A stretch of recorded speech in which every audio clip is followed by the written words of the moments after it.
had committed to Debbie on this, but have actually had to log in on a train station somewhere in Europe to do this. So, so please bear with me. Yes. So yes. Okay, sir. Thank you so much for the sacrifice, and thank you for availing yourself despite your schedule. We appreciate it. It's all right. So yes, as they said in the intro, I work to CAPS in Nigeria, the CEO of Data Services Protection Limited, DSPL, and DSPL is one of the licensed data compliance organization of Nigeria. I'll come back to DSPL and DPCOs and all that. The second company that I had is Octasis Nigerian Limited, which is purely an ICT company. We mostly specialize in the area of artificial intelligence, data analytics. We're a gold partner of SaaS analytics software, one of the most advanced AI analytics softwares in the world. So we're one of the gold partners in Nigeria. One of the interesting products that Octasis is actually doing now is that we're developing the first voice automation solution in Nigeria in Nigerian languages. So to a layman, pretty much that conversant with Alexa and Siri, those kind of voice automations, we're developing one universal language as a better production. We have our developers out in India, and so that one is going well. So that's on the Octasis side. So on the DSPL side, which is data that's related to data protection in Nigeria, I don't know if the audience is aware of Nigerian data protection regulation and the whole ecosystem of data protection in Nigeria. As we know well, personal data is one of the most valuable assets in the world right now. As I always say in this kind of forum, that the 5 richest companies in the world don't sell diamonds or gold or stocks or anything. What they trade is data. From Amazon to your Google to everyone else, to Facebook. So that tells you that data is not just this, is a huge resource, is a huge asset that has huge monetary value attached to it. That's when most countries in the world, about 10 years ago, started looking at the possibility of regulating that space. That is data. Anywhere there's money, any assets that control so much monetary value like that will always attract a lot of shortcomings and all that. So that's when countries in the world started looking at the possibility of regulating the use of personal data by data consumers. So European Union came out with the most comprehensive personal data protection law, which is GDPR, which is the gold standard in the world. And a few other countries too also came up with that. And in the wisdom of Nigeria came up with its own data protection law, which is the Nigerian Data Protection Law, which was enacted in January 25, 2019. The GDPR is pretty much a watered down version of GDP. The NDPR, the Nigerian Data Protection Regulation, is pretty much a watered down version of GDPR. And rightly so, because GDPR is the most comprehensive and the most robust data protection law in the world. And most countries in the world, rather than reinventing the wheel, tend to align their country's data protection law to be close as possible to GDPR, obviously bringing in peculiarities of their jurisdiction in their own local law. But very much close to GDPR, and that is what Nigerian government has done with the NDPR. It's very, very close to GDPR. But one of the unique things in Nigeria that Nigerian data protection industry is probably stands out unique in the way and structure is being implemented. Now, what I mean by that is that there's a layer of service providers in Nigeria, which are the Data Protection Compliance Organization. So what NDPR has done that makes the Nigerian ecosystem quite unique, and it's actually been an envy of other parts of the world.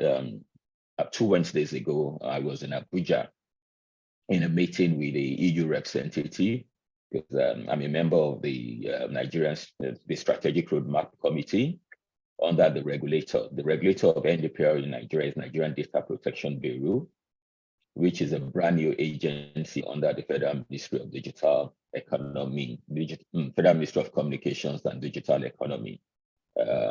Initially, the regulator of NDPR used to be NITDA, which is Nigerian Information Technology Development Agency, also an agency under that same ministry.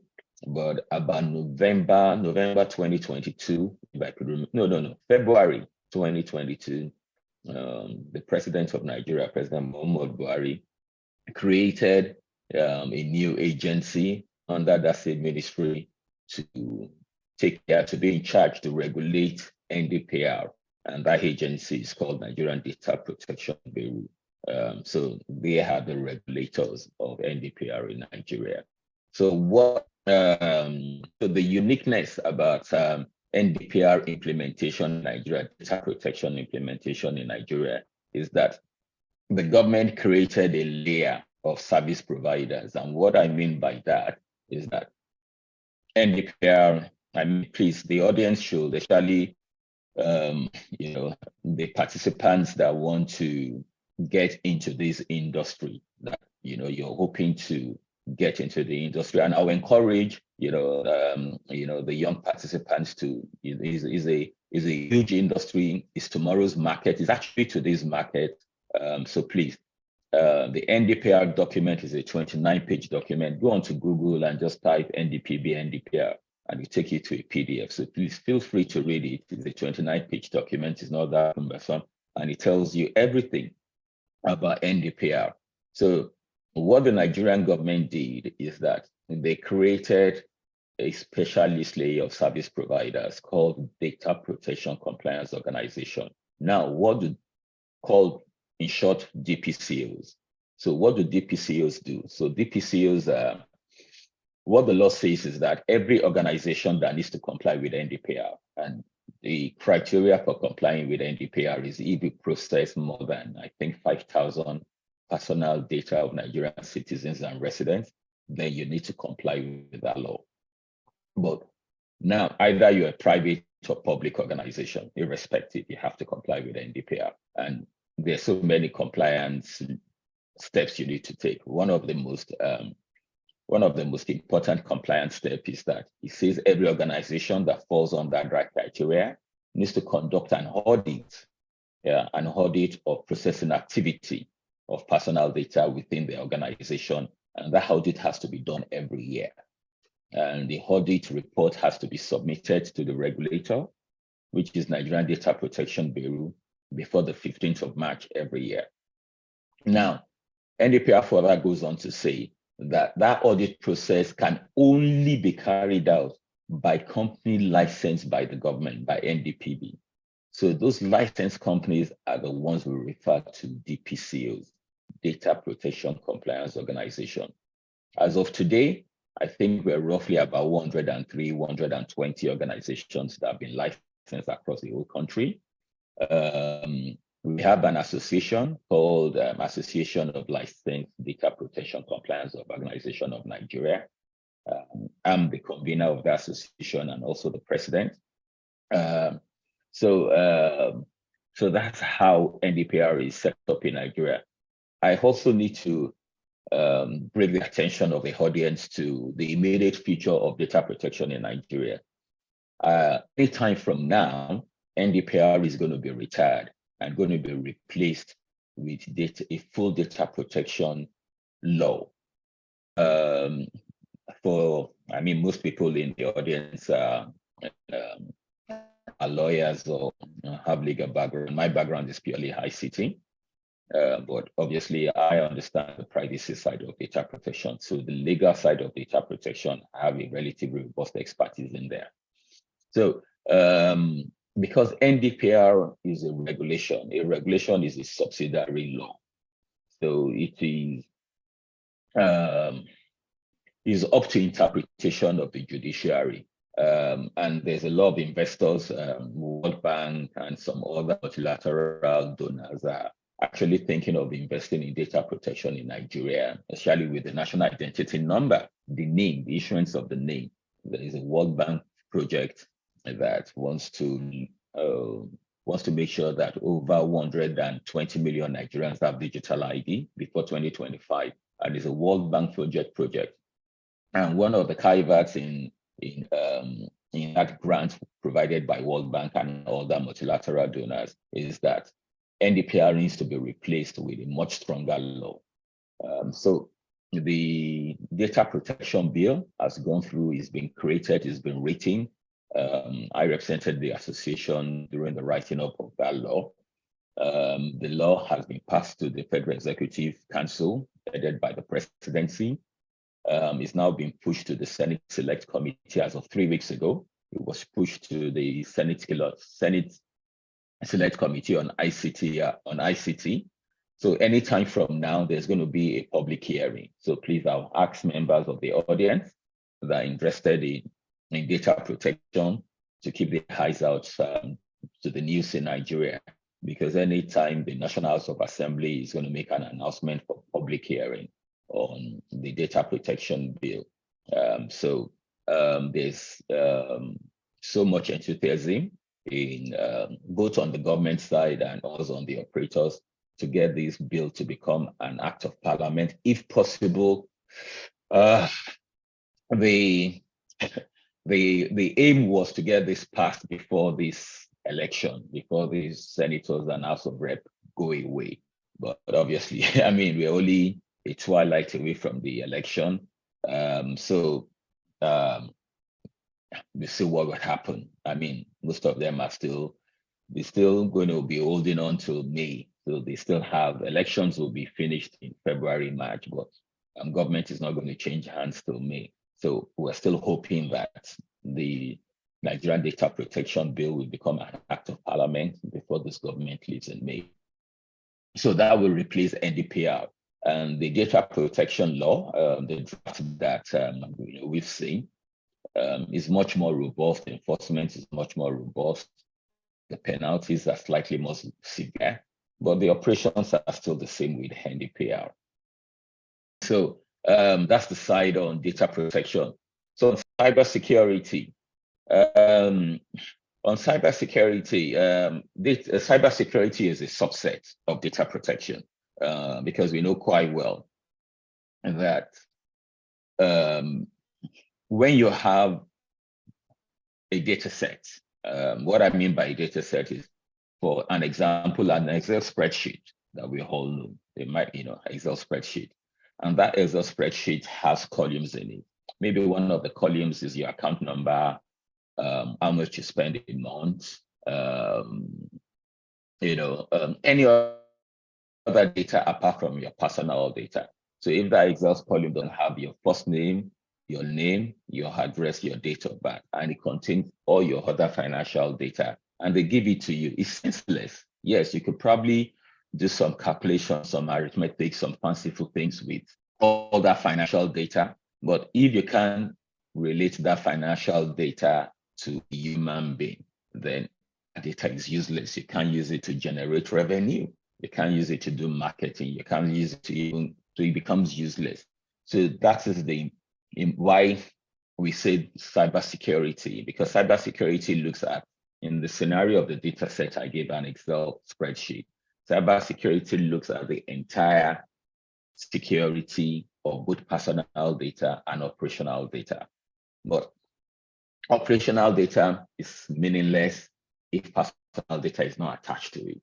So that's why we say cybersecurity is a subset of personal data. And with cybersecurity, that is more of process and technology driven. Data protection is more of human behavior. So data protection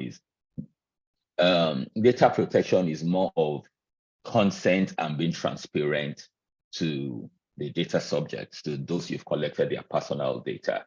So what that means is that data protection is not saying you shouldn't collect personal data, or you shouldn't do analytics, or you shouldn't use it for campaign marketing or anything. But what data protection laws in most countries says is that be transparent to the owner of that personal data. Because my name is my name, my address is my address, my date of birth is mine. It is my personal property. It doesn't belong to the government. It doesn't belong to MTN. It doesn't belong to the bank. It is my personal property. So the reason I'm giving that my personal data to an organization, irrespective if it's private sector or government, is because they want to provide me a service. So what I mean by that is I want to open a bank account with Wema Bank tomorrow. I go into their branch, they give me a form to fill. On that form, I have to provide my personal data. But I'm giving them my personal data just on one purpose, for them to be able to provide me a service of running a bank account. Because there's no way they can provide me, I can run a bank account with Wema Bank if I don't give them my name and my address. That is a must. But that does not mean that as soon as I pass on my personal data to them, that it becomes their property. No. So that's a basic understanding of data protection.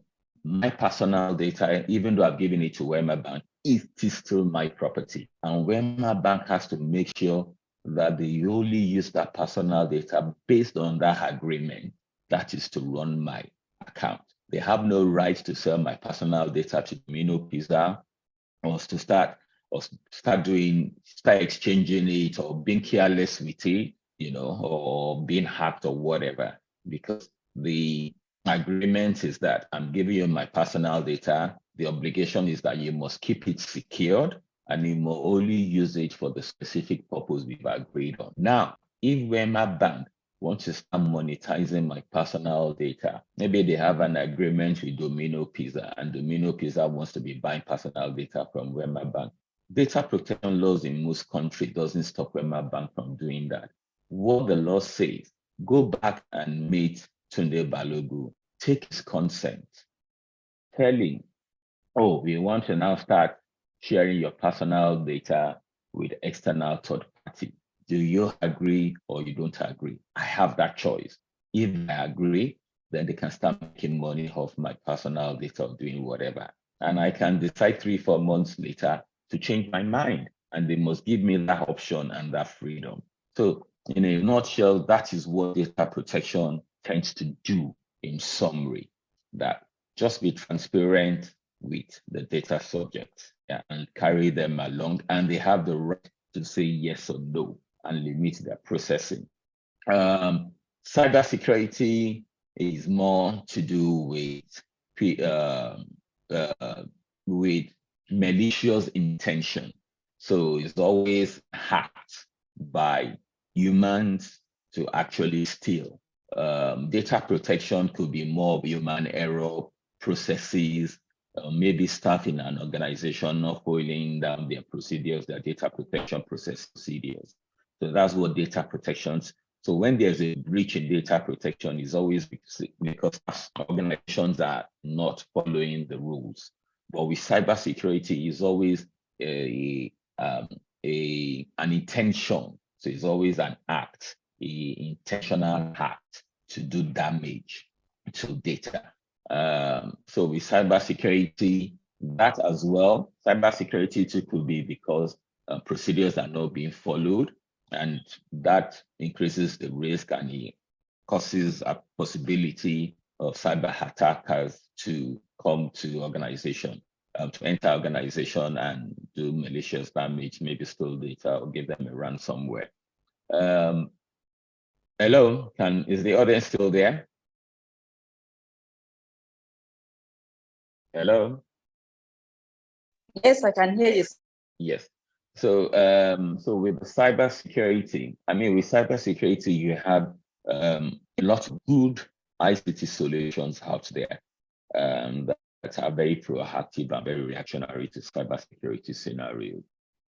But with cybersecurity, most of the time you get cybersecurity attacks.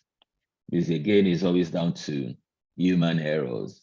I'll share a live experience with the audience where we used to do a cybersecurity checks on financial organizations in Nigeria. That was about 4 or 5 years ago. And what we just used to do was we would approach banks in Nigeria and even in the West African sub-region, even as far as Ghana, and we'll tell them we want to run a script to find out activities. Maybe they have any activities on, because you have some websites on the internet where cyber thieves goes to sell the data they've stolen. So some of the websites are the dark web. So this is where, criminals, dark hackers goes to sell whatever stolen. So a few years ago, we used to approach banks in Nigeria and the West African region and say, look, we've got a script, we've got a solution where we can go and find out maybe the activities on some of these websites. Some of them would say no, some of them would say yes. And the ones that said yes, we find out that there are actually activities, on them. So that means that some of those activities could be mild, they could be serious. But there was actually a bank in the West African sub-region that when we wrote the script on them, we found out that the activities of them was, the activity of the dark web on them was well over 40,000 items. And that is serious. That shows that they've been breached. That means they've been attacked. But the reason the bank did not even know that they had a cybersecurity issue is because sometimes some of these hackers, they'll break into your network and they'll be sniffing around for years, 2 years, a few months, because they've not found anything worthwhile to bring down to steal. But they're going around your network, opening every folder and every door. So it's just like a thief breaking into a house without you sniffing around, without you knowing that you actually have an invisible thief in your house. But the thief is looking at all your bedrooms, all your wardrobe. He's not seeing anything valuable that is, worthwhile to steal. Then they'll come back again in 4 months' time so they could be, because they have access to come through your front door and enter all your rooms. So they'll be coming back every few months. Yeah. So it might take them 2 or 3 years before they find something valuable to steal, and that's when they bring you down. So that was the scenario with this financial institution. And when we commenced the investigation on them, and they were using one of the most advanced cybersecurity solution for prevention, which was an IBM solution. And they were surprised that that solution, did not find this out. And when we commenced the investigation, we found that it was actually their staffs. So what their staffs in some of their branches in Ghana, in Zaire, even in Nigeria, what they were doing was that they were using their official office email. So if the organization was Octasis now, so they will use their like Tunde.Balogun, Octasis.com, which is my official office email. They will go and use it to open Facebook, to open LinkedIn, to open Instagram. The same password that they use in the morning to log into their office network, that's the same password they will use on Facebook and all those social media apps. So that made the organization vulnerable for hackers. So the hackers were able to enter the organization, and because they spooned those passwords from the social media, whatever. And so that's a scenario where the technology works, but it was the human beings in the organization did not follow procedures, did not follow their training manuals. So I'll keep quiet for now. I hope I'll be able to share some insights on a general overview or in-depth knowledge, whichever way you want to see it, on both cybersecurity and data protection. Thank you.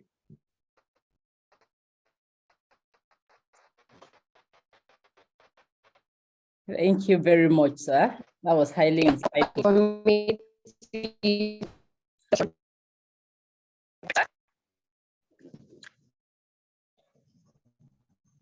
Olayemi, are you speaking?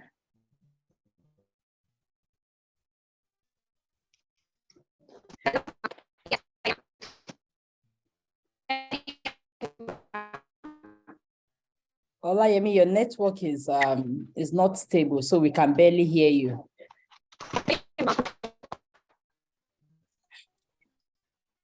Thank you very much, sir. We really appreciate. So, ladies, send in your questions, and Olayemi will take the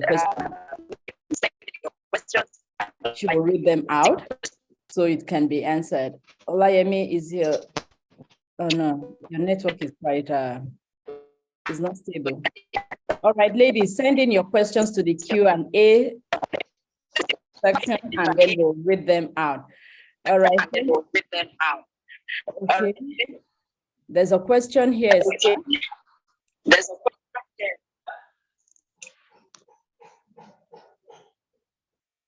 Olayemi, try and take the question if your network is stable. Okay, ma. Can you hear me? Okay, there's a question from Praise Alagbe. One says, is anything okay? Most times when we want to use a website or an app, we need to read a lot of bulky terms and conditions, which sounds more like jargon to a layman. Is anything done to simplify terms and conditions with respect to our data? Also, this is another one. The awareness about data rights is not being projected as in other countries. Where can we start from as a law student? I hope you get the question, sir. Yes, yeah, thank you. Those two questions are brilliant. Yes, I'll answer the first. I'll answer them in the sequence that they came. Yes, those bulky things are called privacy notice or privacy policy. And most data protection laws in most countries makes it mandatory, even NDPR as well. So let's limit it to Nigeria. So NDPR as well makes it mandatory. Actually, NDPR says that 3 months after the regulation of the law was enacted, which was January 2019, that every organization that processes personal data of Nigerian citizens and residents must have a privacy policy available to their customers within 3 months. So if you want to calculate January 2019, 3 months away, so any organization, so if you go to any organization in Nigeria, you go to their website or even go to their office, their reception, and you can't find a privacy notice that is NDPR compliant, they are already in breach of that law. Oh, now, so, well, good question. They're bulky. As we said, personal data is of a mass, is an asset. Organizations make money from it. You know, if you have a Facebook account and you have not gone into your privacy section to be able to control how Facebook manages your personal data, Mark Zuckerberg probably makes an average of $18 just using your personal data. And that $18 a week. And that $18 a week, it doesn't share a penny with you. But Mark Zuckerberg was minding his own business. You are the one that went to Facebook and went to open an account and started putting your personal data there. But it's using it to make money. So the reason organizations make privacy policy even though most laws always tell them to make it simple and concise and easy to read, but some organizations make it bulky and try to hide how they're going to use your personal data in 20 pages privacy notice and all that. That is where, you know, the lawyers in the profession, because another thing, the uniqueness about data protection, that is the first profession in the world that brings two extreme professionals together. And what do I mean by that? This is the first profession in the world that brings lawyers and ICT professionals together. Now, what I mean by those extremes is that law by itself is conservative. Law is a very conservative profession by its nature everywhere in the world. But ICT is dynamic. ICT is not static. So what was latest yesterday in ICT is become redundant less than 48 hours. You know, sometimes when I engage in data protection forums in the world, those are always the things when you see data protection officers with those two backgrounds, so those in the ICT and the legal world, and they get into arguments. Most of the time when those arguments starts in the industry or whatever, is because the lawyers are looking at that issue from a very conservative perspective, and the ICT guy is looking for it from a very dynamic, that the technology has moved on, so this is possible. But now, going back to your question, this is where we expect our colleagues that are lawyers in the profession to challenge organizations that have bulky privacy policy, take them to court, challenge, push the laws in nature of your jurisdiction. So that's my own personal opinion on how, most law says that your privacy policy should not be bulky, should be concerned, easy to understand and all that. But as I said, organizations get away with it. So it's now left for our colleagues, our lawyers, to test that area. Yeah. The second question on awareness, brilliant question, but NDPR is going through, in Nigeria, or beyond data protection, GDPR is well known. You can't go into Europe, you go into any website. So the awareness in Europe about their own GDPR is huge. In UK, the UK Data Protection Act.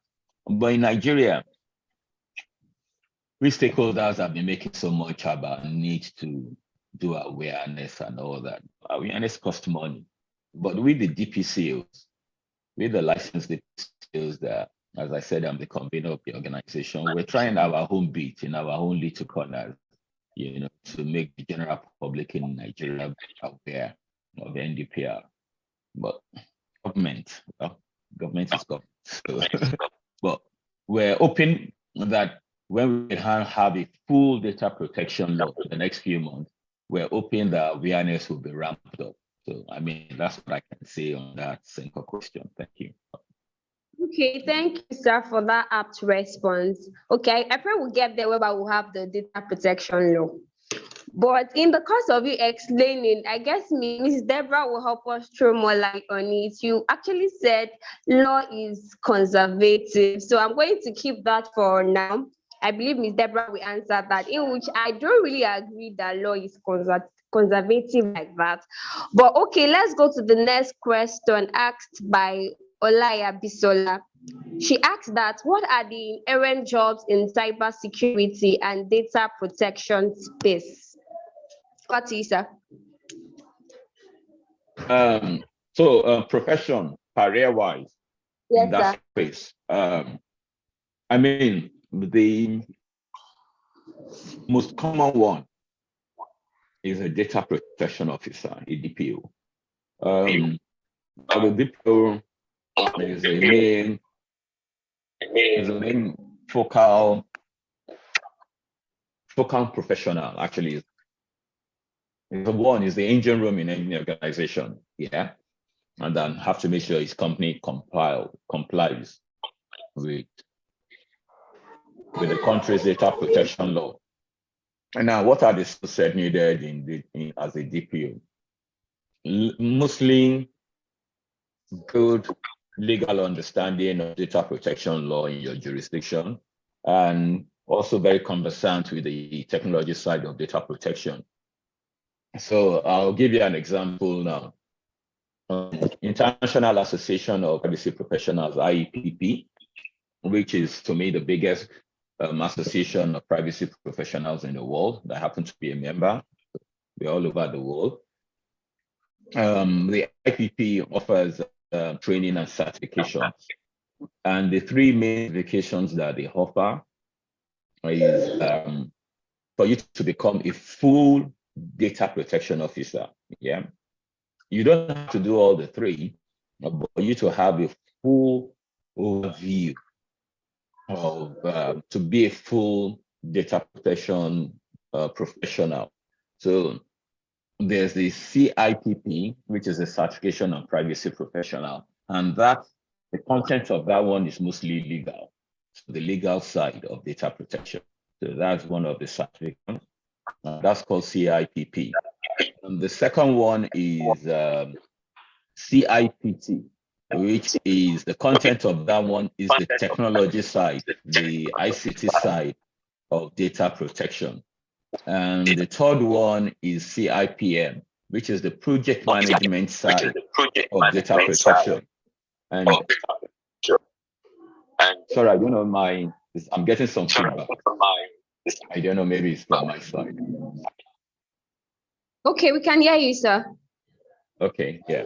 So, and that makes sense. So in my opinion, the three major skill sets for you to be an all-rounder data protection professional is legal, ICT, and project management.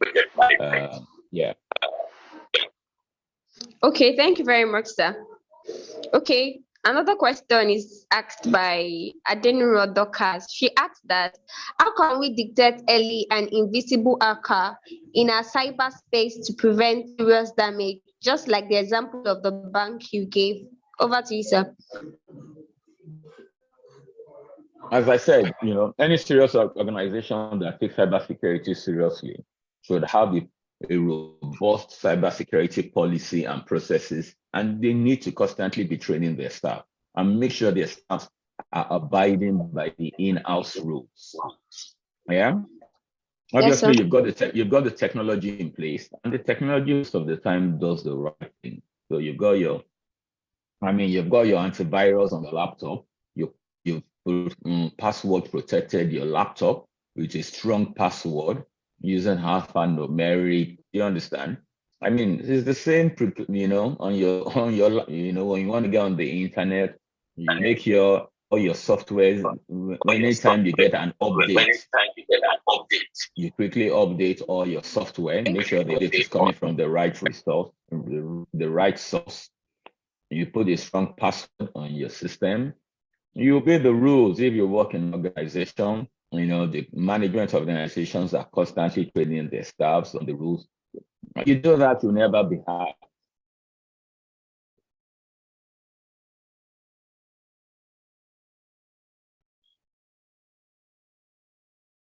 Yeah, sorry, that's the end of that's my answer to that question.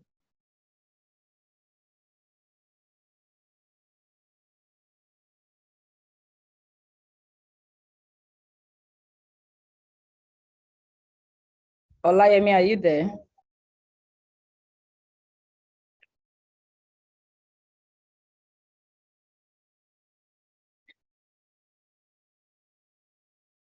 Okay. I think the next question is, what are the inherent jobs in cybersecurity and data protection space? I thought I'd just answer that. Okay. Okay, maybe Yeah. I didn't touch on the cybersecurity. I mean, cybersecurity. They do a lot of.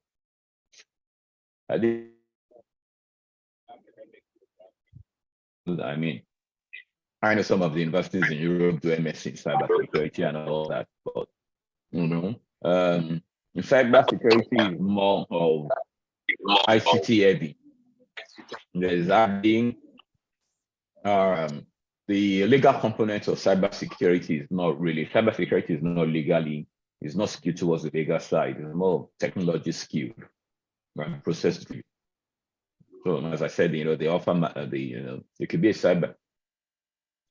One of the professions you could do in cybersecurity is to be an ethical hacker. So the hackers that they call them the white hackers. So they're ethical hackers, and organizations employ them. Organizations employ people, so they're hackers, but they don't use their skills to disrupt. They use their skills for prevention and to build solutions. So those that develop cybersecurity solutions are pretty much ethical hackers. Okay, sir. Thank you, sir. Can I read the next question now? Yes, go on. Okay, this question is from Amarachi. She asked that, My sister had some unauthorized withdrawals from her Zen bank account, and she lost a very huge sum of money. The hacker used the money to purchase items via foreign transaction. Please, what can be done? She has gone to the bank and has filled the form. She's also following up the issue. Then another question by her. When we want to pay for some items online, we are asked to fill in the last 6-digit number of our debit cards. Is this safe? Okay. First of all, I would want us to be saddled with, specific personal experiences or not to be here forever, because of, these last two questions I've already provided answers. As I said, you just need to be careful, most products and most solutions, even here in Nigeria, there's so much, the onus is on you, the user. Yeah. If you go and use your bank card and your bank has told you when you want to put in your PIN, make sure you protect it. Nobody is looking over your shoulder. So there, you're putting in your PIN, everybody's saying it. There's nothing someone can. So be vigilant. Most of those issues is because people are not vigilant. Yes, there are people out there, but you need to be vigilant. So as I said, most of these personal experiences have been covered by, doing the right thing, be vigilant. When you're in doubt, when you're not sure, cross-check. Oh, okay, sir. Thank you very much, sir. This question is from Dorcas. She asked that, can we term all the unsolicited mails we get in our emails from unknown persons and companies as an infringement of our private rights? She also asks further that what can be the remedy to all those messages? Okay, thank you. I like that question.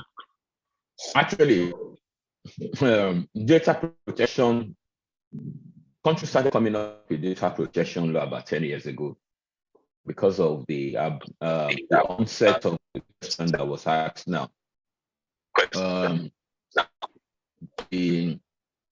When everybody in the world started having emails accounts, and you wake up in the morning.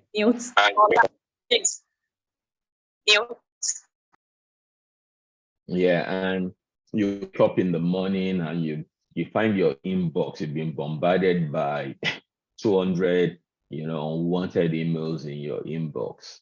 And the same thing with phone, I remember those days, you're in this part of the world, you're sitting down and your phone is ringing 20 times every 5 minutes, your own phone, and you're running to go and pick it up. And it's just people wanting to sell you things, and it was causing a lot of disruption to people's lives. So your question, that was the reason countries started, that was the beginning of data protection. So answering your question, Nigeria, yes, that still happens. I know a lot of telecoms, banks, even here that I'm not, even as I'm currently even not in Nigeria, I still get a lot of, SMS from big telecoms and banks in Nigeria trying to sell me one thing on the other. And it's costing me money reading those messages, a lot of money, because I'm roaming my phone. And I'd rather not have them. But Nigeria enforcement is right. It's wrong. They shouldn't be doing it. You have every right. What I would just say, what I tend to do in Nigeria is that when I get it the first time, I make sure I find a way to either reply back to them or find a way to get back to the company and let them know my NDPR rights. So I tell them, stop unsubscribe. Some of them have some unsubscribe at the bottom where you can unsubscribe, and automatically will stop sending you those emails or SMS or whatever. Some of them might say stop. But the ones don't, I actually reach out to them and let them know that I would like to be taken out from their marketing campaign. And I'll read my NDPR rights. If they don't stop NDPR, I'll share an email with everyone. I'll probably send it to Deborah to share with the participants. You report them to the regulator, info@ndp.gov.ng, the Nigerian Data Protection Bureau. That's what the law says. They have an email. So as long as you're giving them an opportunity to rectify what they're doing and let them know, and if they persist, you know, I know one of our colleagues won a case for a client with Zenith Bank regarding a similar thing like this in Nigeria a few months ago. I think Zenith Bank was bombarding the person with unsolicited emails or communications. I can't remember his email or SMS. And the person wrote back and said they should cease, and they didn't do anything about it. And I think one of our colleagues that is a DPC and also a lawyer took the case to court, and I think won some little amount of money, some substantial amount of money for the person. So that's what I would say in that scenario. But as I think if the law, Nigerian data protection law, is passed, there are more people like yourselves. There's shortage of capacity in the industry. Shortage. We don't have enough professionals because the more people that come into the industry, and not even enough knowledgeable people. A lot of DPCOs that have licenses in Nigeria do not even understand NDPR. They understand. So there's lots of capacity, there's lack of knowledge. Some of our colleagues don't advise some of their clients properly. So the more the industry grows in Nigeria, the less we see this kind of unsolicited SMS and emails. So yeah, that's my think on this. Okay, thanks, sir. I believe we can take more questions. Hello, sir. Yes, I can take 2 more because I've got about 18 minutes before my train. Okay, sir. Okay, let me read this question from Boluwaji. Asks that, what do you envisage as the future of data protection and cybersecurity in Nigeria, as the country is just gradually tuning into technology? Are we going to get better in that regard? Oh, I'm optimistic. Very, very optimistic. My only fear. Please, can you mute your mic, please? My only fear, and I always mention this in every forum, is that the operationalization of data protection in Nigeria should not be elitist. And what I mean by that is that people in the profession, solution providers, DPCOs, solution providers, policy writers, so lawyers that help an organization write their policies and all that. Everyone, all stakeholders in the industry, don't let us leave out the uneducated. Those poor people in the high DP camps in rural areas also have personal data. Yeah, they also have personal data. So in whatever we're doing, we should make sure that the solution we're providing to our clients, either banks, private sector, or government, brings them into consideration. We should not, that's why I tell organizations that don't let's copy and paste. Don't just go and copy solutions from Germany, from UK, from America, from Russia, and just bring to Nigeria like that. Their own challenges are different from ours. They don't have a high level of illiteracy. I'll give you a typical example. Consent. Yeah. Every country data protection law says you must take clear and on clear consent from data subjects before you start using their personal data beyond the contractual obligation. Now, in developed countries, you can get consent by writing, sending an email, because most people are educated. So they can read on your website and tick yes or no. But the poor people in the village, yeah, how do you get consent? They can't read your website. They can't read, maybe you're asking them to take a box and all that. So that's saying that future in Nigeria is, the industry is great, is huge, is growing. We just finished the privacy week, ending of January to first week in February before I left the country. And projection, we always have a industry report every year. I'll see if I can, when next in the country, I'll see if I can get a copy to Debbie and find a way. I mean, by 2025, 2 years time, the industry in Nigeria is going to grow to about 32 billion. And it's not, is that everybody has personal data.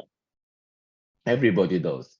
So it's definitely very optimistic, very optimistic. And again, our size, yeah, 1 out of every Black person in the world is Nigeria. We're the most populous Black nation in the world. And every human being and resident in Nigeria has a name and personal data. So when you look at population and you relate it to personal data, then it just shows you how huge the market is.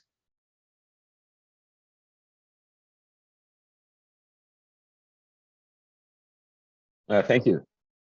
Okay, the last question. Thank you, sir, for that response. Let's take the last question for today. Okay, somebody asked this question by Wonang. I'm currently taking a data analytics course. Will this be an advantage if I want to work as one of the DPOs?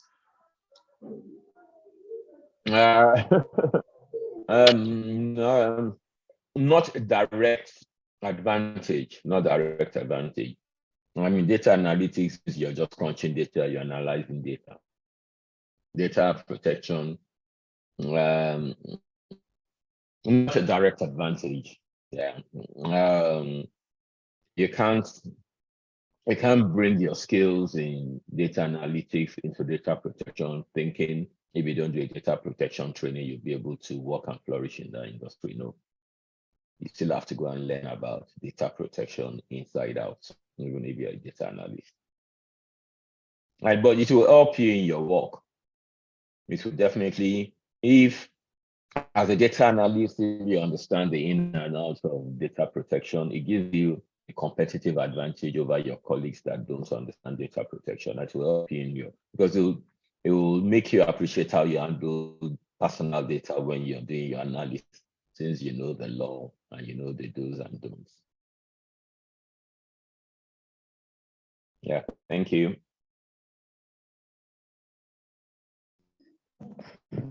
Okay, thank you very much. I want to really appreciate you for your time and for the knowledge you just imparted upon us. We want to say thank you. We want to say God bless you. Thank Amen. you.